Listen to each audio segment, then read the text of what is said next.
प्रणाम है आप सभी का और स्वागत है आपका हमारे चैनल आत्म से अध्यात्म की ओर में। आज हम इस वीडियो के माध्यम से जानेंगे श्रीमद् भागवत महापुराण के पंचम स्कंद के 9वें अध्याय के विषय में।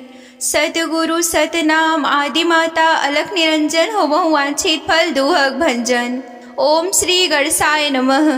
अथ 9वां अध्याय। शीर्षक भरत जी का ब्राह्मण कुल में जन्म। तो आइए अब कथा का आरंभ करते हैं। श्री सुखदेव जी कहते हैं कि राजन, आंगिरस गोत्र में सम दम तप स्वाध्याय वेदाध्ययन त्याग अतिथि आदि को अन्न देना, संतोष तितिक्षा विनय विद्या कर्म विद्या अनसूया दूसरों के गुणों में दोष ना ढूंढना, आत्मज्ञान एवं आनंद सभी गुणों से संपन्न एक श्रेष्ठ ब्राह्मण थे। उनकी बड़ी स्त्री से उन्हीं के समान विद्या शील आचार रूप और उदारता आदि गुणों वाले 9 पुत्र हुए तथा छोटी पत्नी से एक ही साथ एक पुत्र और एक कन्या का जन्म हुआ।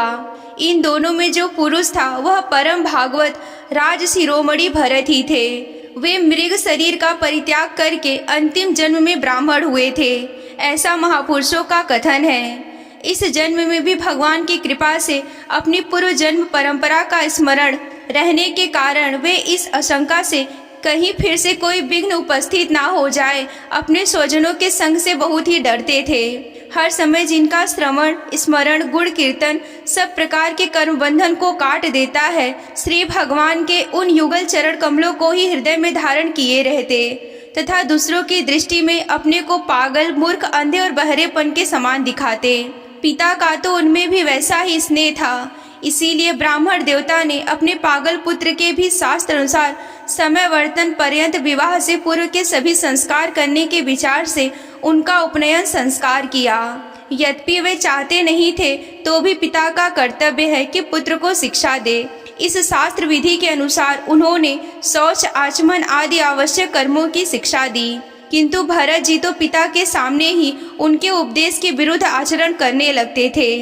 पिता चाहते थे कि वर्षा काल में इसे वेदाध्ययन आरंभ करा दूं, किंतु वसंत और ग्रीष्म ऋतु के चैत्र वैशाख जेठ और आषाढ़ 4 महीनों को पढ़ाते रहने पर भी इन्हें व्याहति और शिरोमंत प्रणव के सहित त्रिपदा गायत्री भी अच्छी तरह से याद ना करा सके। ऐसा होने पर भी अपने इस पुत्र में उनका आत्मा के समान अनुराग था, इसीलिए उसकी प्रवृत्ति ना होने पर भी वे पुत्र को अच्छी तरह से शिक्षा देनी चाहिए।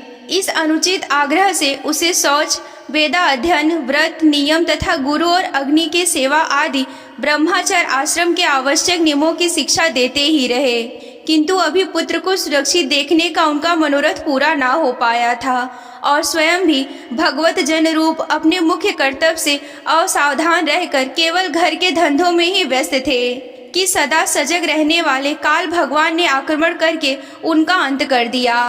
तब उनकी छोटी भार्या अपने गर्भ से उत्पन्न हुए दोनों बालक अपनी सौत को सौंप कर स्वयं सती होकर पतिलोक के साथ परलोक चली गई। भरत जी के भाई कर्मकांड को सबसे श्रेष्ठ समझते थे।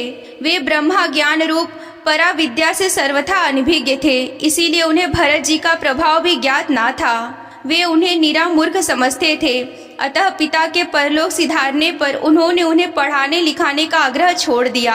भरत जी को माना अपमान कोई विचार ना था। जब साधारण नर पशु उन्हें पागल मूर्ख अथवा बहरा कहकर पुकारते तब भी वे उसी के अनुरूप भाषण करने लगते। कोई भी उनसे कुछ भी काम कराना चाहता तो उनकी इच्छा के अनुसार कर देते। बेगार के रूप में मजदूरी के रूप में मांगने पर अथवा बिना मांगे जो कुछ भी थोड़ा बहुत अच्छा या बुरा अन्न उन्हें मिल जाता उसी को जीभ का जरा स्वाद ना देखते हुए खा लेते। अन्य किसी कारण से उत्पन्न न होने वाले स्वतः सिद्ध केवल ज्ञानानंद स्वरूप आत्मज्ञान उन्हें प्राप्त हो गया था। इसीलिए शीतोष्ण माना अपमान आदि द्वंद्वों से होने वाले सुख आदि में उन्हें देह अभिमान की स्फूर्ति ना होती। वे सर्दी गर्मी वर्षा और आदि के समय सांड के समान नंगे पड़े रहते। उनके सभी अंग हष्ट पुष्ट एवं गठे हुए थे। वे पृथ्वी पर ही पड़े रहते, कभी तेल उपटन आदि नहीं लगाते और ना ही स्नान करते थे।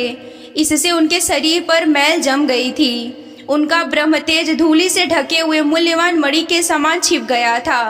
वे अपनी कमर पर एक मैला कुचैला कपड़ा लपेटे रहते। उनका यज्ञोपति भी बहुत ही मैला हो गया था। इसीलिए अज्ञानी जनता यह कोई द्विज है, कोई अधम ब्राह्मण है, ऐसा कहकर उनका तिरस्कार कर दिया करती। किंतु वे इसको कोई विचार न करके स्वच्छंद विचरते रहते। दूसरों की मजदूरी करके पेट पालते देख जब उनके भाइयों ने खेत की क्यारियां ठीक करने में लगा दिया, तब वे उस कार्य को भी करने लगे। परंतु उन्हें इस बात का कुछ भी ध्यान न रह गया उन क्यारियों की भूमि समतल है या ऊंची नीची, अथवा वह छोटी है या बड़ी। उनके भाई उन्हें चावल की कनी, खली, भूसी, भुने हुए उड़द अथवा बर्तनों में लगी हुई जले अन्न की कुर्चन को जो कुछ भी दे देते, उसी को अमृत के समान खा लेते।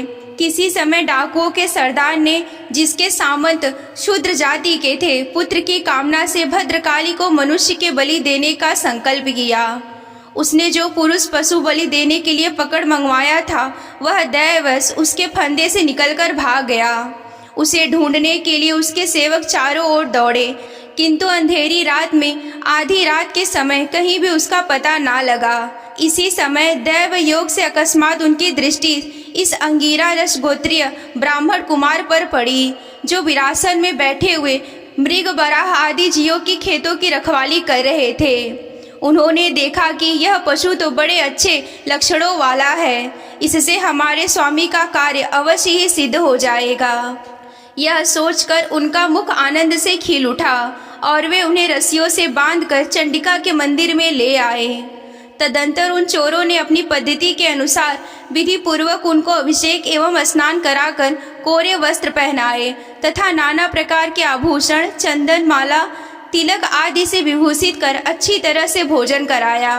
फिर धूप, दीप, माला, खील, पत्ते, अंकुर, फल आदि उपहार सामग्री के सहित बलिदान की विधि से गान, स्तुति और मृदंग एवं ढोल आदि का महान शब्द करते उस पुरुष पशु को भद्रकाली के सामने नीचा सिर करके बैठा दिया। इसके पश्चात दस्युराज के पुरोहित बने हुए लुटेरे ने इस नर पशु के रुधिर से देवी को तृप्त करने के लिए देवी मंत्रों से आमंत्रित एक तीक्ष्ण खड्ग उठाया। चोर स्वभाव से तो रजोगुणी तमोगुणी थे। धन के मद से उनका चित्र और भी उन्मत्त हो गया था। हिंसा में भी उनकी स्वाभाविक रुचि थी। इस समय तो भगवान के अंश स्वरूप ब्राह्मण कुल का तिरस्कार करके स्वच्छंदता से कुमार्ग की ओर बढ़ रहे थे। आपत्ति काल में जिस हिंसा का अनुमोदन किया गया है, उसमें भी ब्राह्मण वध का सर्वथा निषेध है। तो भी वे साक्षात ब्रह्मा भाव को प्राप्त हुए बैरहीन तथा समस्त प्राणियों के सुहृदय एवं ब्रह्मर्षि कुमार की बलि देना चाहते थे।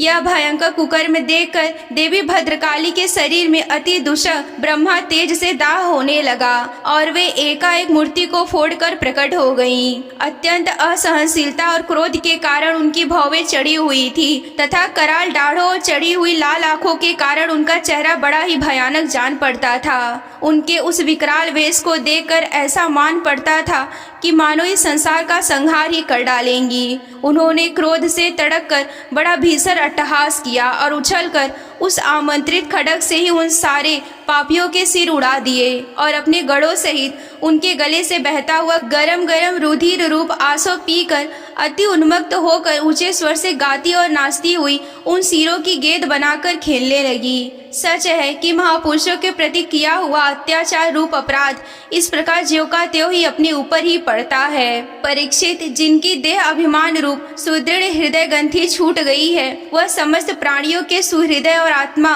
तथा बैरहीन है। साक्षात भगवान ही भद्रकाली आदि भिन्न भिन्न रूप धारण करके अपने कभी न चूकने वाले काल चक्र रूप श्रेष्ठ शस्त्र से जिनकी रक्षा करते हैं और जिन्होंने भगवान के निर्भय चरण कमलों का आश्रय ले रखा है, उन भगवत भक्त परमहंसों के लिए अपना सिर कटने का अवसर आने पर भी किसी प्रकार व्याकुल न होना, यह कोई बड़े आश्चर्य की बात नहीं है। यहीं पर श्रीमद् भागवत महापुराण के पंचम स्कंद का 9वां अध्याय समाप्त होता है। अगर आप श्रीमद् भागवत महापुराण की कथा में रुचि रखते हैं और विस्तार पूर्वक वर्णन यूं ही सुनना चाहते हैं, तो हमारे चैनल को सब्सक्राइब कर लें। ये अध्याय आप सभी को कैसा लगा हमें कमेंट करके बताएं। आज के वीडियो में बस इतना ही। मिलते हैं अगले वीडियो में। तब तक के लिए आप सभी को जय आदि शक्ति भोलेनाथ जी। हर हर महादेव।